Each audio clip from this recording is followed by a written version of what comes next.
Hello and welcome to Albemarle Corporation's Q3 2025 earnings call. I will now hand it over to Meredith Bandy, Vice President of Investor Relations and Sustainability. Thank you, and welcome everyone to Albemarle's third quarter 2025 earnings conference call. Our earnings were released after market close yesterday, and you'll find the press release and earnings presentation posted to our website under the Investors section at albemarle.com. Joining me on the call today are Kent Masters, Chief Executive Officer, Neal Sheorey, Chief Financial Officer, Mark Mummert, Chief Operations Officer, and Eric Norris, Chief Commercial Officer, are also available for Q&A. As a reminder, some of the statements made during this call, including our outlook, guidance, expected company performance, and strategic initiatives, may constitute forward-looking statements. Please note the cautionary language about forward-looking statements contained in our press release and earnings presentation. That same language also applies to this call. Please also note that some of our comments today refer to non-GAAP financial measures. Reconciliations can be found in our earnings materials. And now I'll turn the call over to Kent. Thank you, Meredith. In the third quarter, we reported net sales of $1.3 billion. Including another record production period from our integrated lithium conversion network.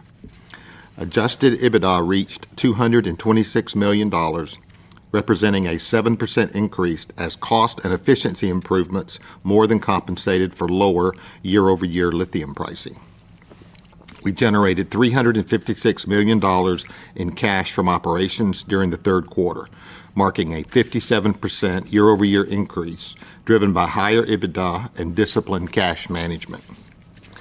We are enhancing our 2025 outlook considerations.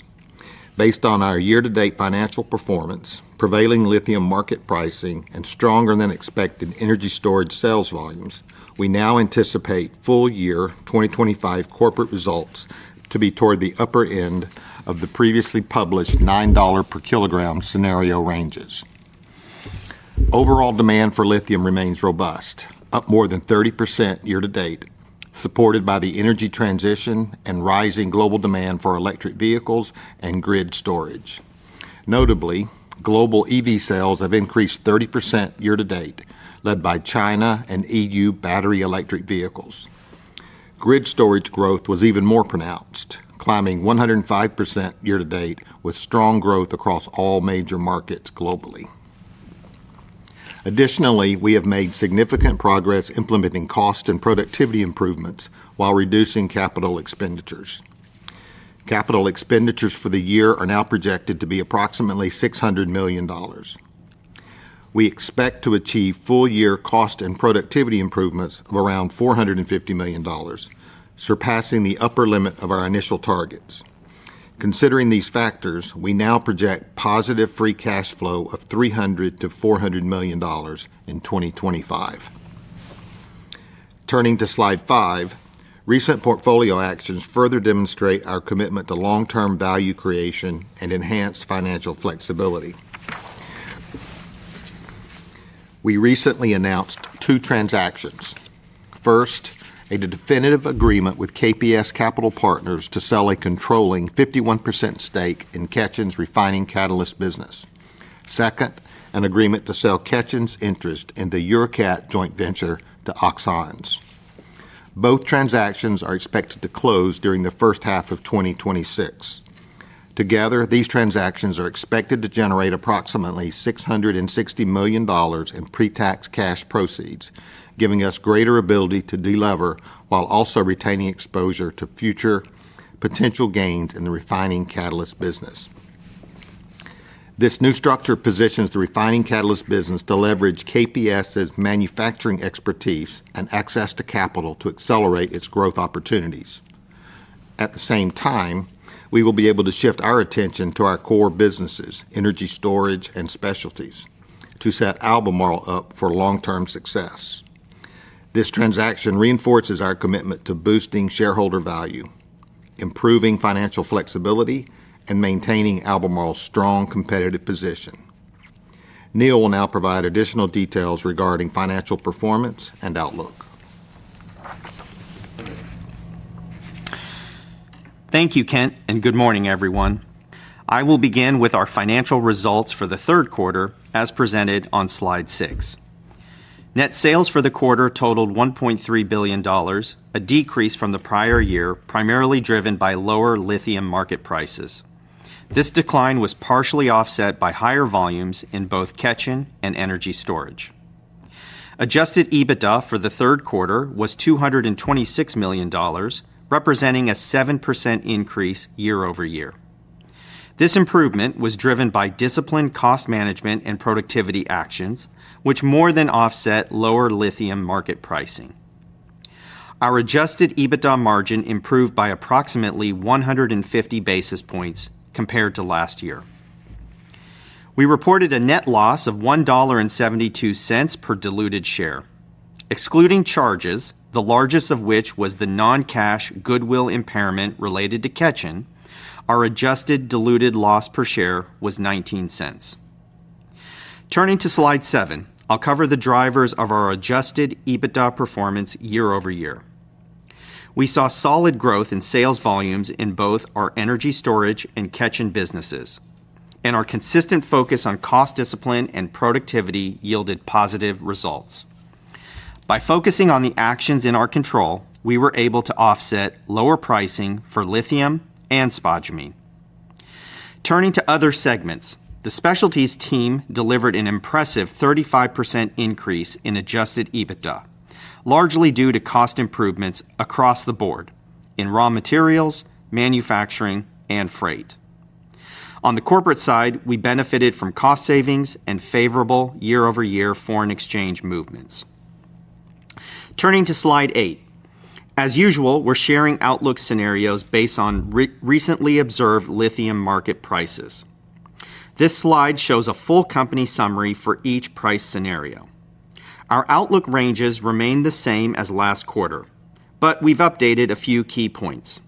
Specifically, we now anticipate our full year 2025 results will approach the upper end of the $9 per kilogram lithium price scenario for total company sales and EBITDA. This reflects our strong performance so far this year, including cost controls, productivity gains, and slightly better market pricing. We expect lithium market pricing to average about $9.50 per kilogram this year, based on year-to-date actuals and assuming current pricing persists for the remainder of November and December. Turning to slide 9 for additional commentary by segment. First, in energy storage, sales volume growth is expected to be up 10% or more year over year, thanks to record integrated production, higher spodumene sales, and reduced inventories. We are seeing most of that volume upside coming from a strong demand environment in China, where sales are at local market prices and not on long-term agreements. As a result, we now expect approximately 45% of our 2025 lithium salts volumes to be sold on long-term agreements with floors, primarily due to the mix impact of stronger than expected volumes in China. Our long-term contracts continue to perform in line with our forecast. Q4 EBITDA for energy storage is expected to be slightly higher sequentially. First, in terms of product mix, Q4 will have a greater proportion of higher margin lithium salt sales versus spodumene sales. Second, Q4 is expected to benefit from current higher spodumene prices in JV equity earnings. In specialties, we continue to expect modest volume growth year over year. Q4 net sales are expected to be similar to Q3, but EBITDA is expected to be lower, primarily due to weaker demand in oil and gas applications. Finally, at Ketjen, we continue to expect a stronger Q4 due to higher CFT and FCC volumes. Please refer to our appendix slides for additional modeling considerations across the enterprise. Slide 10 highlights our focus on running the business efficiently and converting earnings into cash. Year to date through Q3, our EBITDA to operating cash flow conversion has been over 100%. In Q3, conversion was strong, due mainly to inventory reductions, along with a modest sequential uptick in dividends from the Talison joint venture. We continue to expect our full-year cash conversion to average over 80%. The implication of that is that we expect Q4 conversion will be lower, mainly due to the timing of interest payments and higher working capital needs from increased revenues. Our strong cash conversion performance and reduced capital expenditures forecasts mean that we now expect to be well into positive free cash flow territory this year, between $300 million and $400 million. Slide 11 provides a comprehensive overview of our cash position and capital allocation plans in the near term. We closed the quarter with $1.9 billion in cash. Moving forward, we intend to repay with cash on hand our Eurobond debt that matures later this month. Based on our free cash flow outlook, we expect modestly negative free cash flow in Q4. Moving into 2026, we expect to receive approximately $660 million of gross proceeds from the two transactions related to our Ketjen business. Considering these major cash items, we expect to have approximately $1.4 billion available for deployment across a set of disciplined and focused priorities as shown on the slide. With that, I'll turn it back to Kent to discuss the market outlook and provide updates on our operational execution. Thanks, Neil. The 2025 global lithium supply-demand balance had started to tighten, with global lithium consumption growth up over 30% year-to-date, driven by robust demand from both EVs and grid storage, while supply growth has slowed, in part due to recent lepidolite curtailments in China. On slide 12, EV demand growth for 2025 continues, led by China and Europe. China EV sales are up 31% year-over-year, even after reaching over 50% market penetration, driven by strong growth in BEVs due to incentives supporting low-cost options. Europe is also up over 30%, supported by EU emissions targets. North America posted 11% growth, supported by pre-buying ahead of the 30D tax credit expiration. Turning to slide 13, global battery demand for stationary storage is up 105% year-to-date. China remains the largest market for stationary storage installations, with 60% growth year-to-date and further policy support announced in the 15th five-year plan. Europe has shown similar policy support as the commitment to decarbonization drives demand for renewables paired with storage. North America is the fastest-growing region for stationary storage, up almost 150% year-to-date, as rising data center and AI investment in the United States increases the demand for electricity and grid stability. Globally, data center electricity use is expected to more than double by 2030. With the increasing need for grid resiliency, LFP batteries are well positioned to continue meeting ESS demand thanks to their low cost, energy density, and established manufacturing base. As a result, we expect lithium demand for stationary storage application to increase more than 2.5 times by 2030. Advancing to slide 14, I want to provide an update on our initiatives to sustain our competitive advantages through market cycles. First, on optimizing our conversion network, we set an energy storage sales volume growth target of 0 to 10% at the start of the year. We now expect to finish at or above the high end of that range with record production across our integrated conversion network, increased spodumene sales, and inventory reductions. Second, our cost and productivity programs continue to deliver.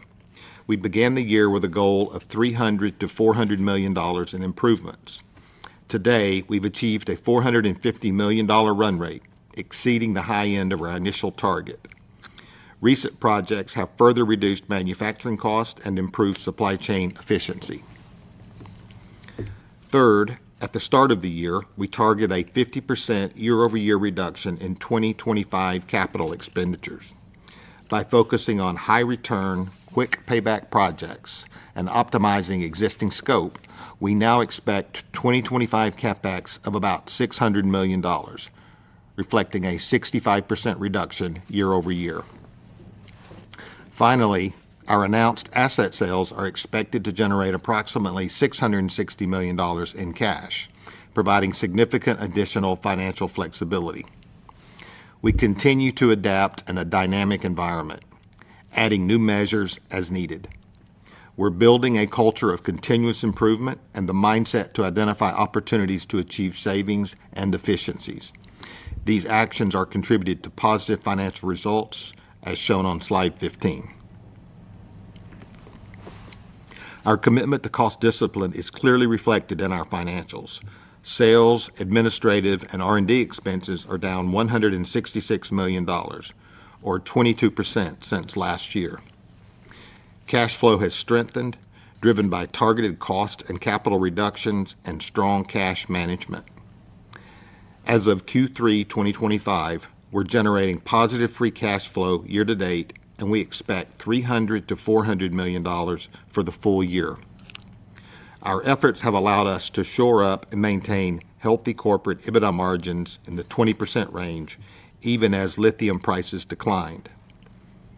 Thanks to these focused actions, we are well positioned to expand margins further as the market recovers, with potential for adjusted EBITDA margins reaching 30% or more at $15 per kilogram lithium pricing.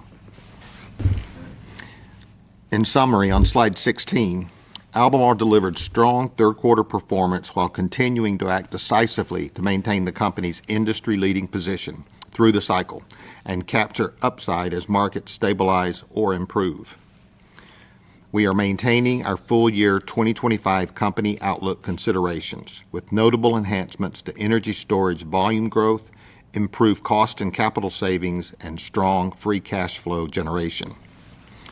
With our world-class resources, process chemistry expertise, and a strong balance sheet, we're well positioned to generate shareholder value through the cycle.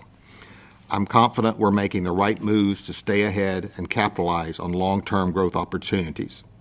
With that, I'll turn it over to the operator to take your questions. We will now move to our Q&A portion. If you would like to ask a question, please press star 5 to raise your hand.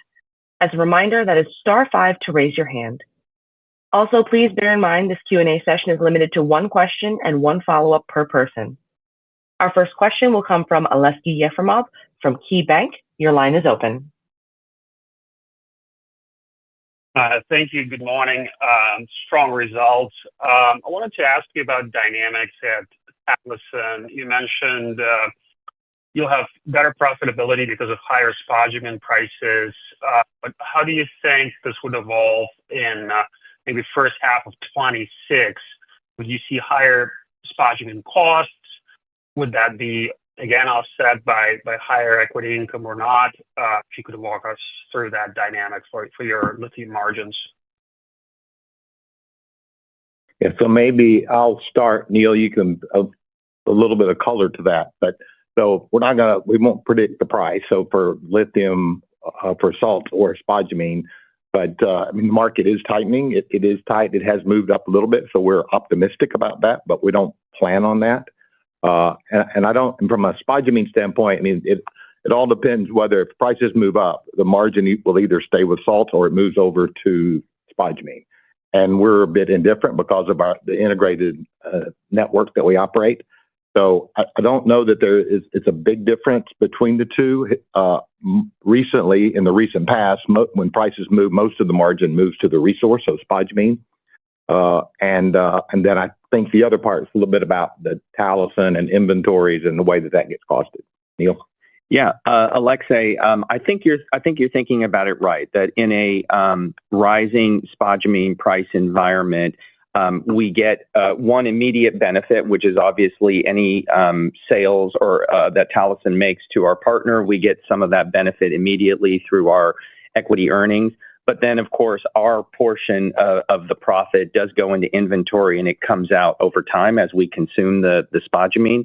So you're right, there will be some lag. It's usually 6 to 9 months that some of that comes through in our cost of sales. But whether it leads to margin compression or margin improvement really depends on what happens with salt prices, 6 months from now. But I think you're thinking about it right. There is one component that we realize right away, and then there's another component that has to flow through our inventory. Great. Thanks a lot. Our next question will come from Jeffrey Zekauskas with JP Morgan. Your line is open. Thanks very much. You used the $9 price as a reference point. In China today, are we closer to 10 or 11? So yeah, you're probably closer to 10 today. But as we look at it on a full year basis, it's a kind of a 9.50, something like that. Are you giving any consideration to starting up any of your plants where you've paused production or mothballed the plants? So no, I don't. No, I wouldn't say so. So we haven't brought that back. So we're just forecasting to the end of the year. So that's a couple of months. And it would take us longer to bring those back on. So it's not in that. They're not in that scenario. And it would depend on the market and how that works. But that's not really the plan as we think about it for next year either. Okay, good. Thank you so much. Our next question will come from Colin Rusch with Oppenheimer. Your line is open.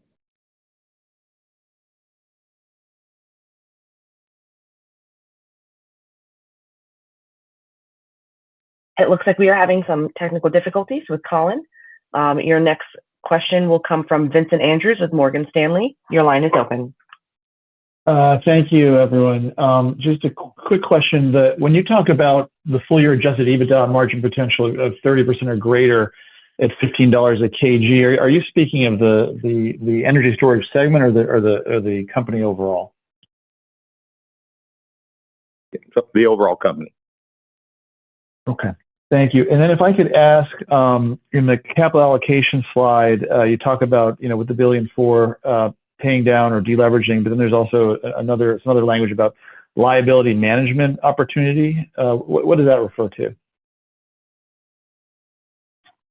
Yeah, Vincent, I can cover that. I don't have specifics to share today, but we are obviously looking at a combination of things, not just gross delevering, but also anything else that we can do with our debt towers just across our entire debt stack. So that's what is meant by liability management. It might not always be gross debt deleveraging, but it might be actually just thinking about our debt towers and being responsible with that. Okay. Thank you very much. Our next question will come from John Roberts with Mizuho. Your line is open. Thank you. Actually, this is Edlen Rodriguez for John. Hi. So when you look at EV demand, do you have a good sense of how much is energy storage versus EV? And how do you see those percentages moving over the medium term? So, yep, we do. We have a pretty good view, and those are reported independently. So and the numbers that we're showing are independent of those. So we think look, there is some mix because it is kind of the base. It's the same base technology that goes into both, but we feel like we understand where it's going and what the markets are doing. So I think energy, the fixed storage is about a quarter of the market today, and it's growing at a couple times the rate, but we still see it probably being long-term. The market is more EV oriented than fixed storage, but that's the dynamic, and you just look at the math, right? If it's a quarter of the market, maybe it gets to half. I'm not sure. And over time, it will depend a little bit on substitute technologies. I think fixed storage is more exposed to substitutes than the EVs. So I think that has to play out over the next decade to see where that really ends up. Okay, thank you. Our next question will come from David Begleiter with Deutsche Bank. Your line is open. Thank you. Good morning. Ken, for you and Eric, on Chinese lepidolite, how much supply do you think is being currently curtailed? And versus the high of lepidolite production, how much is production down today versus that high? Yeah, so maybe Eric can give us some details on it. Look, overall, it's not been a huge impact. There has been some impact. They've come out of the market and come back in. That's probably been the bigger piece. There are a number of plants that are looking for permits, but they are operating through that. That's our understanding of that. They need to get new permits. They've applied for those, and they're allowed to operate through that. So, Eric, maybe you can give some numbers or some the scope of what has come out and not come back on. Yeah, I think since the middle of the year, David, about a third of the production was impacted through a re-permitting exercise and/or asked to idle for a period of time. Some of that we don't know all the causes for that. I mean, there's a lot of discussion about what's happening in China on policy, but nonetheless, that's what we've observed. That's about 8 different lepidolite operations, including the largest, which is the CATL. That's a reduction of about 30,000 tons annually. But I think the question is how long they remain down as they go through permitting. You're in the scheme of the market. Should they come back, you're only talking about a couple % of supply over the course of a year. So it's a minor blip, and we'll continue to watch it carefully. Very good. And just on lithium demand, you did not include your slide from last time lithium demand forecast. So for 2030, has there been any change to your lithium demand outlook? If it hasn't been, has the buys moved to the upper end of that range, i.e., 3 million tons or above, given what you've seen the last maybe 6 to 9 months here? Thank you. Yeah, so we didn't show that. I would say it hasn't really changed, but it is probably moved up a little bit within that range. If you recall, we had a pretty big range because of some of the uncertainties. And then I think both the EV and on fixed storage, it's probably more demand. I think it is a demand story, and that's higher than we were thinking about at the beginning of the year. So it's been a positive surprise. The range stays the same. It's well within that range, but I would say it has moved up a little bit. Our next question will come from Josh Spector with UBS. Your line is open. Hi, good morning. It's Chris Perella on for Josh. As I think about the ramp of the extra train in Greenbushes and your production in La Negra, how much could your resource production be up in 2026 with just the scheduling of those ramps? And then also, do you have a first right of refusal on Wodgina, and are you guys discussing, the future of that asset and the ownership with your partner down there? Okay, so first, I guess on the asset. So La Negra is pretty much ramped at capacity today. We have some marginal improvement. We can do that as a result of salar yield, and as that worked its way through the process in the salar. So we'll see better feedstock at La Negra, and that'll give us a little more capacity, but it's incremental compared to the overall ramp that we've been through the last couple of years. And then CGP3 at Talison will start up at the end of this year, and then we've got it kind of planned to ramp through next year. So it's kind of a ramp through the year. It will depend on how well we execute on that and as how fast it comes up. But we tend to straight line it through the year to kind of more or less full capacity by the end of the year, and then you can do the math to see what that gets you throughout the year. And oh yeah, Wodgina. So you're asking about Wodgina. So look, I'm not going to comment on the process that's happening down there. You can read about it in the Australian press that's doing that, or what's happening there. So we talk to our partner. We're aware of what they're doing. So we'll see. We'll let that has to play out. I think another feature to bear in mind as we look to next year, Chris, is that a good part of our growth this year, as referenced in the prepared remarks, has been that we've taken a lot of inventory out of our supply chain this year, and that would largely be spot inventory in the case of energy storage. That has fed growth that is one-time in nature, and so we don't get the benefit of the inventory reduction next year. So the factors that have been described are going to help to offset that. It's important to keep in mind as you think about next year. No, that's very helpful. Thanks, Neil. Your next question will come from Christopher Parkinson with Wolfe Research. Your line is open. Hey, great. Thank you. This is Harris Fine. I'm for Chris. Just curious, maybe if we could talk about the stronger volumes this quarter. How much of that was just you being opportunistic on spot sales because of price volatility? And I guess dovetailing off of the last question, how should we be thinking about the impact on volume growth next year versus the higher baseline? Thank you. Yeah, so look, I mean, there is some us being opportunistic. Eric just described that inventory reduction, so that's part of our cash management initiatives we were doing to drive that, but it did give us a little extra growth this year, and we won't have that opportunity next year because we've driven inventories down. But the market's strong, right? But demand and pricing is a little stronger than it has been, so we're optimistic about that. We're not counting on it, but we're optimistic about that. And it's been a bit of a demand story, I think, over the last quarter or maybe even a little bit longer, that it's stronger and that's both EVs as well as fixed storage. Fixed storage has been the big upside surprise this year, and it's been very strong, and we see that continuing. Great. And also just wanted to touch on, there's been a lot of news flow about critical minerals support. We saw what happened with Lithium Americas.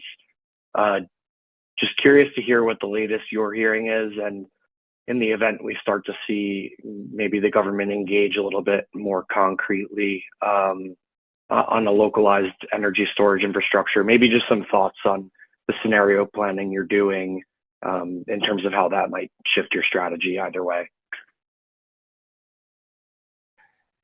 Right. So I would say, look, we're very happy to see the government focused on critical minerals, the U.S. government, but other governments around the world. We think that's important. We've been saying that for years, that it's important to build out a globally diverse, competitive lithium supply chain, and to see governments focused on that is fantastic.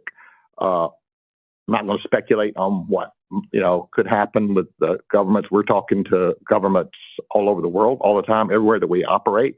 But there won't be one solution, so it'll be a mix of things that'll help the market in the West get to reinvestment levels. So tax incentives, trade policy, direct investment, maybe. I mean, I think it will be a mix, and there'll have to be a combination of some public-private partnerships to drive this, because it's a big problem. But we've been talking about it for a couple of years now, and we're happy to see governments focused on it. Your next question will come from Lawrence Alexander with Jefferies. Your line is open. So as you look at the way policy is shifting both in Latin America and in the U.S., what do you see as kind of the appropriate return hurdles for you to engage in new projects as opposed to just focus on your existing assets and or opening up Kings Mountain? Yes, I don't think our return criteria has changed, right? We've been pretty consistent about that. The issue has been with the pricing that we see in the market. We can't get those returns, which is why you don't see us investing. So we've been focused on kind of balance sheet, cash, driving cost out of the business so we can compete at that lower level. And look, our view is, and we've said this, we're not able to predict the lithium price, and we're not going to depend on that. So we have to be able to compete through the bottom of the cycle, which is why you've seen us so focused on cost and cash and getting our business in a position to do that. We're getting there. We still have room to go. And if the market, but our view is we plan for the bottom of the cycle, but stay agile so we can pivot when the market gives us that opportunity to invest. We still have good investment opportunities. You mentioned Kings Mountain. We have very good resources that we can still leverage as we go forward, and conversion is still a possibility. But the economics they're still not there today for Western economics or Western conversion economics. And is your cost structure at the point where if prices do not improve next year, your free cash flow positive? Yeah. So we're not forecasting next year yet. So we'll do that next quarter. But we're we've driven cost out. I feel pretty good that we built a cost out mentality and around productivity, particularly in our operations. I think we can be better at it from a overhead and back office, but we're working on that. We've made good strides around that, and we'll continue to drive that. So we'll continue to drive cost and work on our cost position.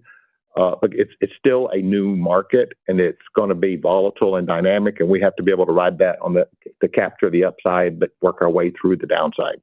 So I don't want to forecast. We're not going to forecast next year today, but we're continuing to stay focused on that cost out, and that will drive the result for next year and years going forward. But I think you should think of our business as that we make sure that we can ride through the down cycles and then take advantage of the up cycles. Your next question will come from Patrick Cunningham with Citi. Your line is open. Hi, good morning. Thanks for taking my questions. Just a couple, related follow-ups to your last comments. I guess, anything else you're looking at in terms of productivity savings program into next year, and what would be the size and sort of the incremental carryover? I know you reached, run rate sometime in the middle of the year. Yeah, so Neil can talk about the run rate carryover, but we continue to have productivity programs, and they go across the breadth of our business. Our programs around operations are the most mature, and it's not surprising given our legacy as a specialty chemical company. But that's pretty mature, and we go down the range. Our supply chain's a little less mature. Our back office is even less mature than that, but we're building the capability and leveraging off of the program we have in manufacturing. So you'll always see us have productivity programs and goals. Even if the market is hot and on fire, we're still going to be pushing to take cost and productivity out of the business. I think that's just going to be a feature of our business, and that should be a feature of a healthy business. Yeah, and Patrick, maybe the other thing I can add is just to reiterate. So we see line of sight to a $450 million run rate in cost and productivity savings this year. So obviously, we'll have to see how we finish up the year in terms of the actual savings, but you're already seeing those savings come through in our S&A line and our R&D line and so on. But obviously, some of those will continue to roll into 2026, and we'll give you an update on that with the next quarter once we finish the year.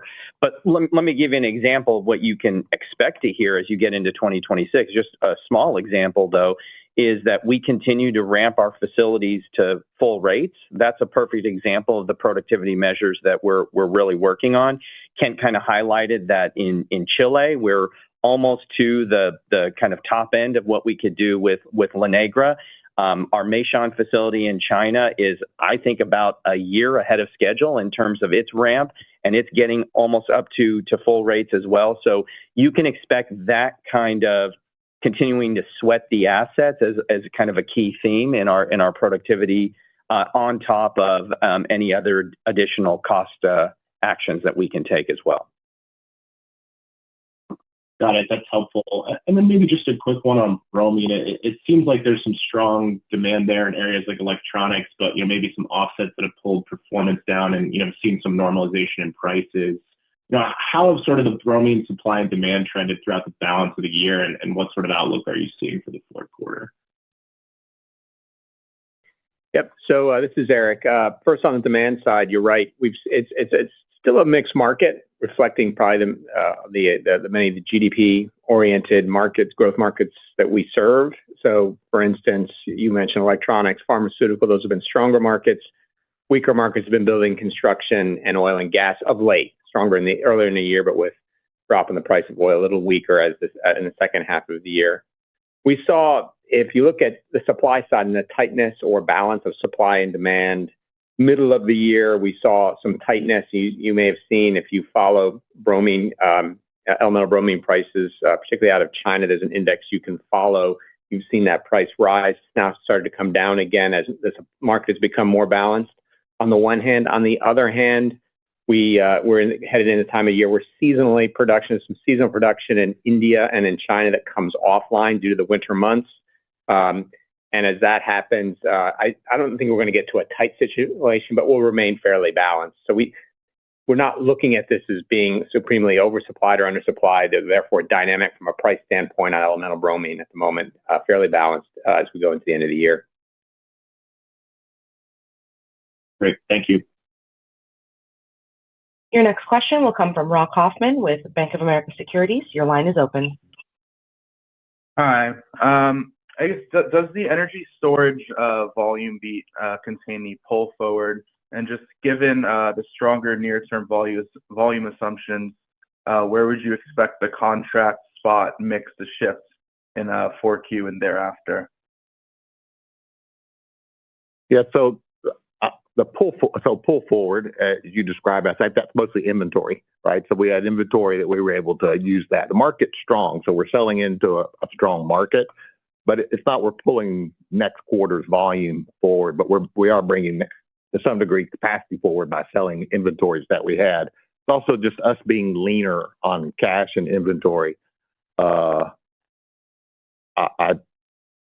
us being leaner and operating around that, that's the piece.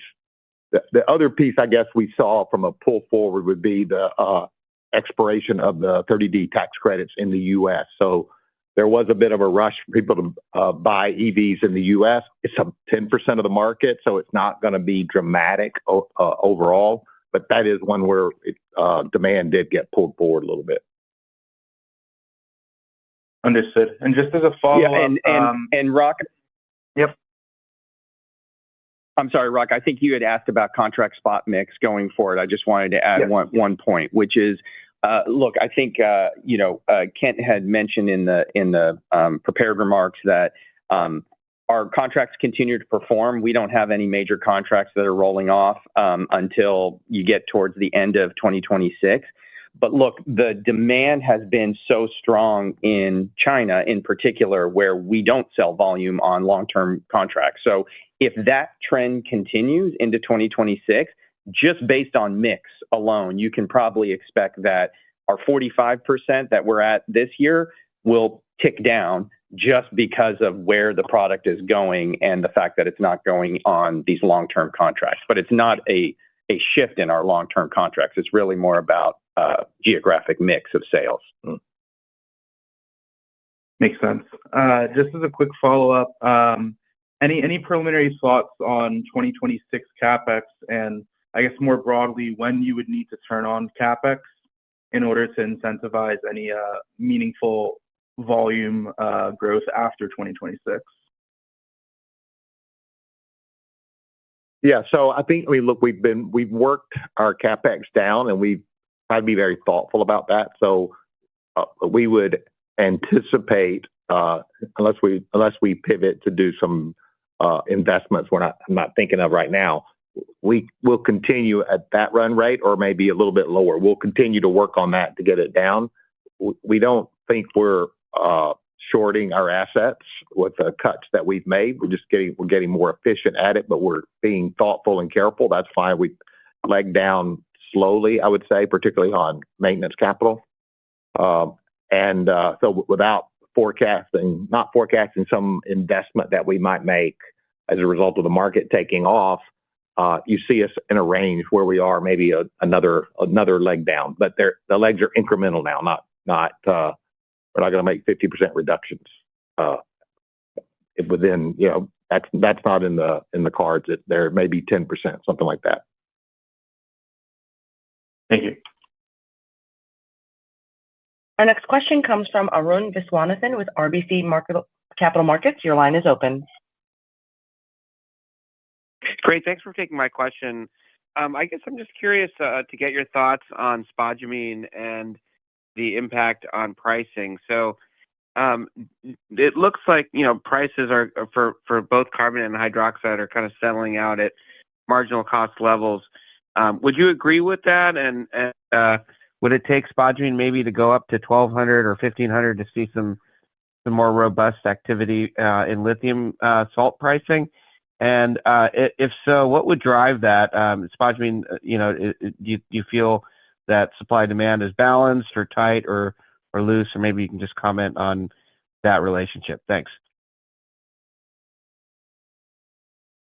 Okay, right. So we commented on it just a little bit earlier, but I think you're probably right. So conversion right now is at basically marginal cost of conversion and in China.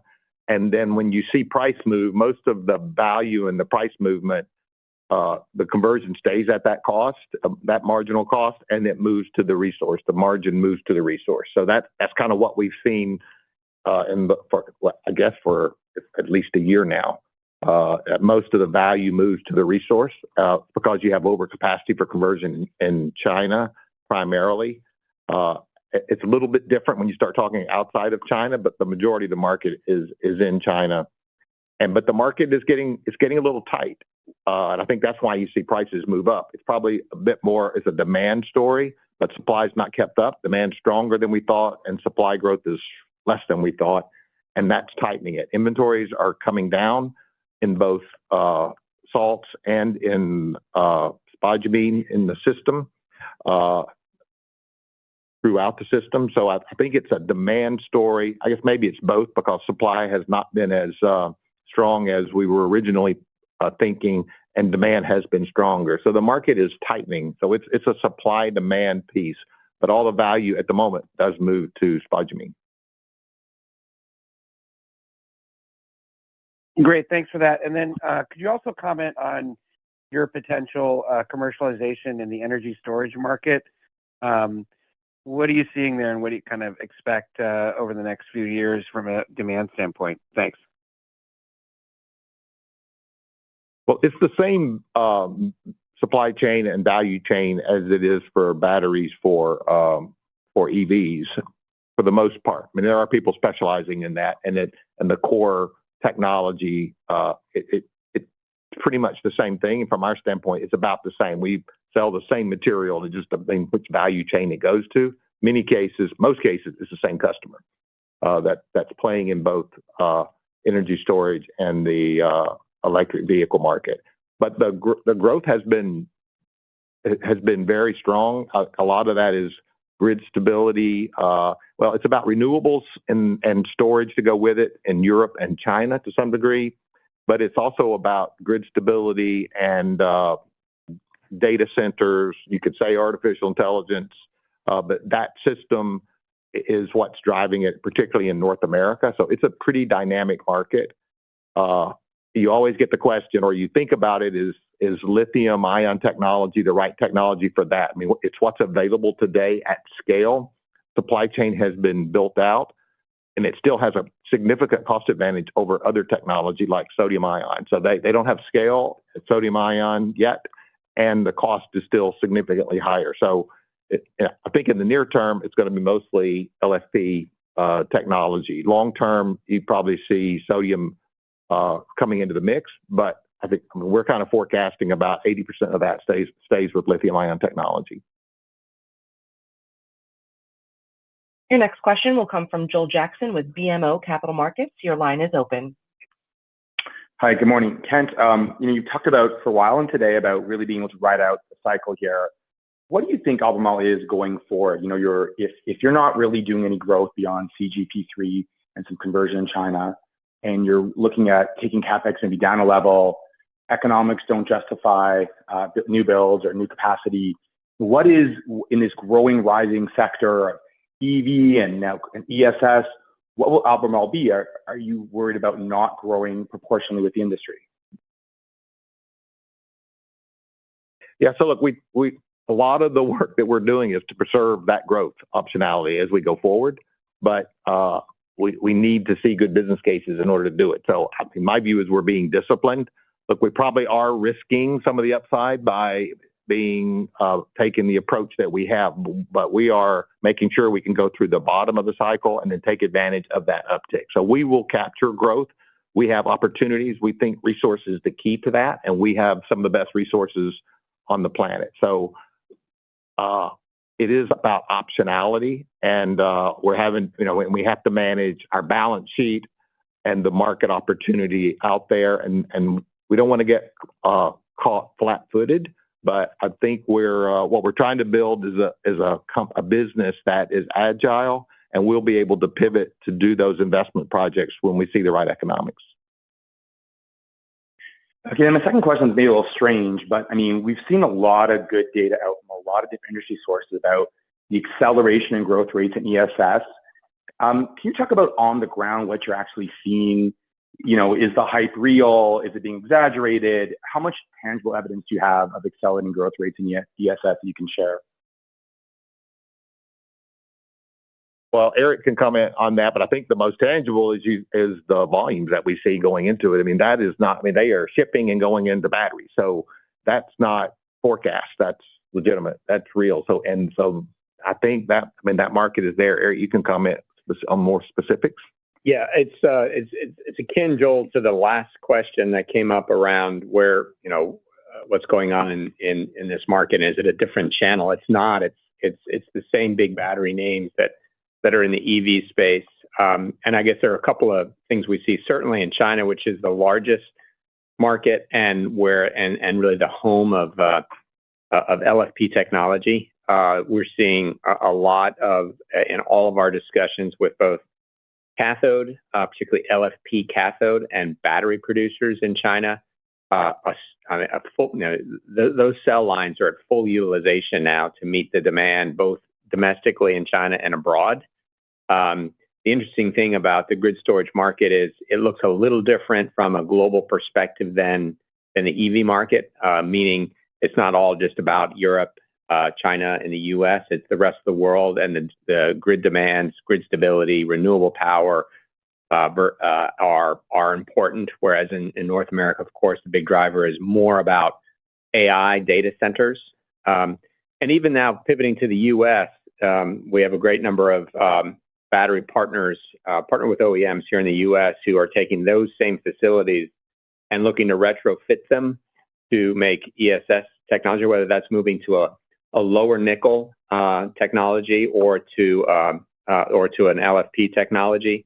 And then finally, we're seeing a big uptick, and this is both an EV driver and an ESS driver amongst all cathode producers, certainly in China, I'm referenced, but now outside of China, the Koreans, the Japanese, they're all aggressively pursuing their own LFP in-house technology programs. And it's both EVs, but probably more importantly of late, that's ticked up because of ESS. So that's a little bit of an on-the-ground commentary of what's driving this enthusiasm for the space. Your next question will come from Abigail Eberts with Wells Fargo. Your line is open. Hi there. Thanks for taking my question. I understand you're not guiding to 2026, obviously, but I was just wondering about your expectations for underlying EV demand as we look to next year. Thanks.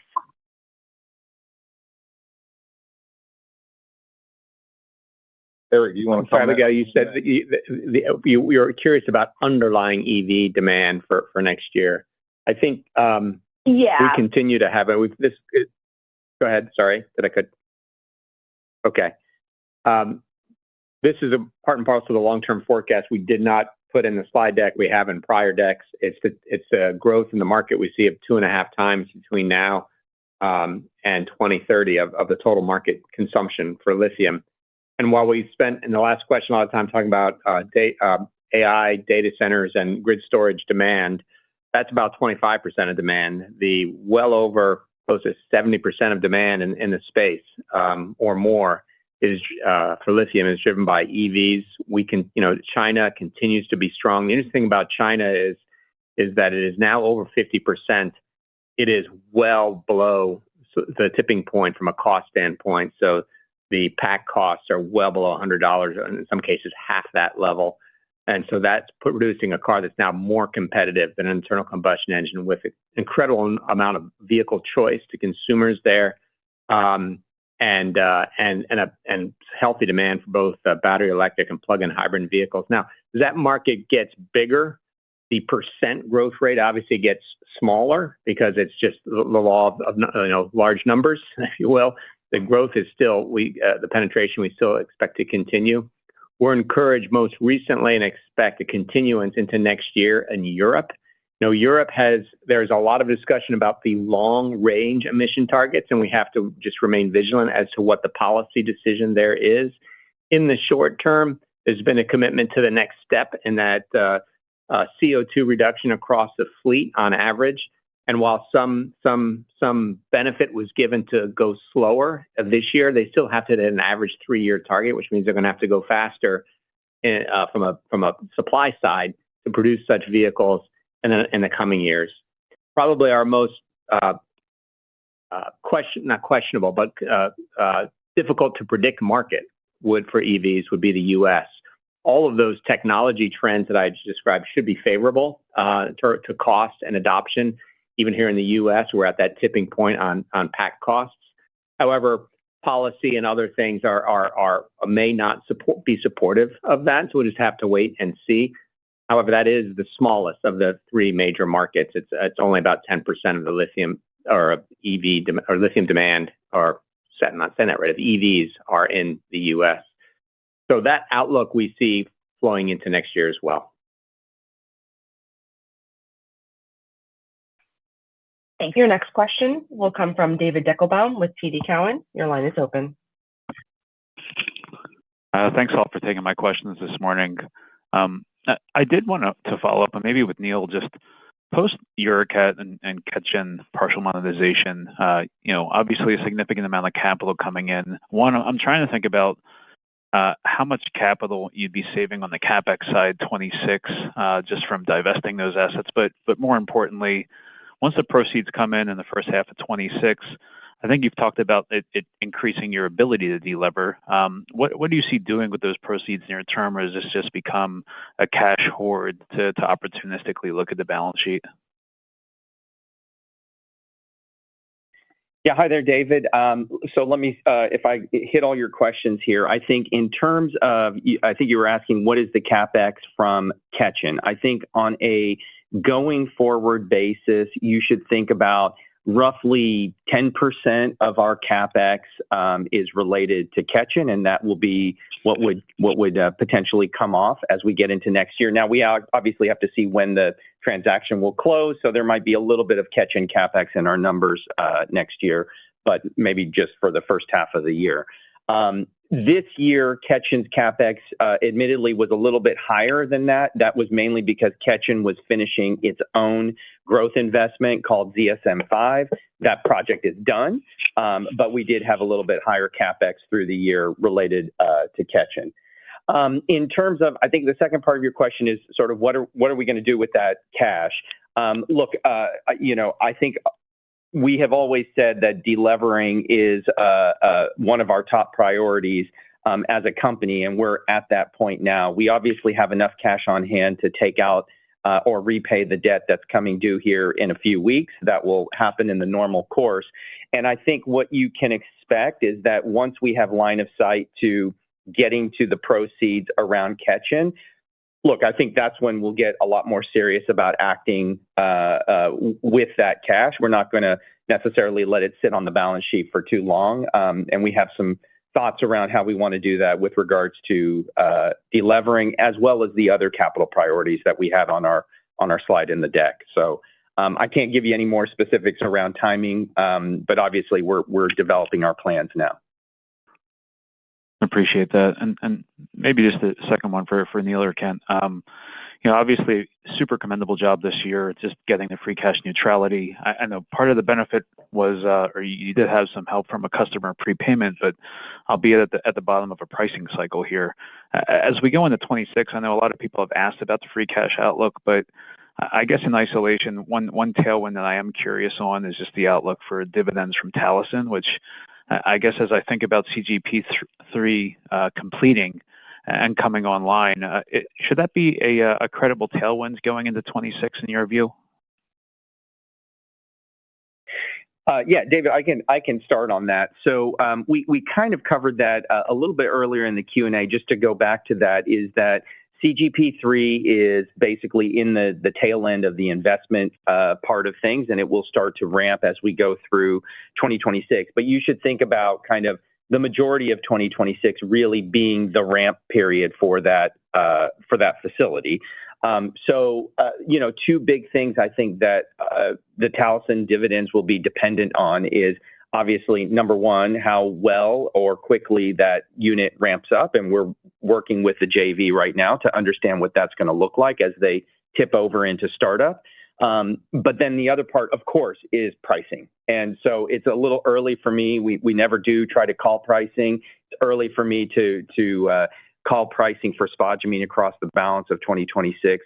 We're also working with the JV also through their budgeting to understand the levers that the JV has as well. All the partners are very interested in dividends out of the JV, especially as we get through this investment phase. Thank you. That is all the time we have for questions. I will now pass it back to Kent Masters for closing remarks. Thank you, operator. In closing, I want to thank you all for your continued support and trust in Albemarle. Our strong results this quarter, enhanced outlook for 2025, and ongoing focus on operational excellence position us well for the future. With our world-class resources, leading process chemistry, and commitment to customer success, we're confident in our ability to create lasting value for our shareholders and seize opportunities ahead.